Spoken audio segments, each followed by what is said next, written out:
అనుకోండి 7 జన్మల క్రితం చేసినటువంటి పాపాలని ఆ స్నానంతో తీసేస్తారు.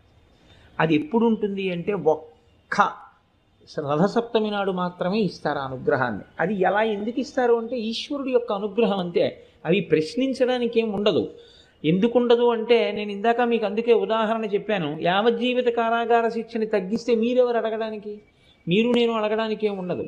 వీడు జైల్లో బాగానే ఉన్నాడు అని ఒక ఆయన సర్టిఫికేట్ ఇచ్చాడు, ప్రభుత్వం విడుదల చేసింది, అంతే. ఆయన జనజీవన స్రవంతిలోకి వచ్చేసాడు. అలాగే ఈశ్వరుడి కృప కొన్ని నైమిత్తిక తిథుల యందు ప్రసరణం జరుగుతుంది. ఇప్పుడు భీష్మాష్టమి వస్తుంది. ఆ రోజున మీరు తర్పణ భీష్ముడికి విడిచిపెట్టారనుకోండి, విడిచిపెడితే ఏమవుతుందంటే కొడుకులు లేని వారికి కొడుకు పుడతాడు. అంత గొప్ప తిథి అది. పుత్ర సంతానం కలగకుండా అడ్డుకున్నటువంటి పాపాన్ని తొలగించగలదు. అంత గొప్ప గొప్ప శక్తులు కలిగి ఉంటాయి. దానికోసం పెద్దలు ఏం చేస్తారంటే భవిష్యత్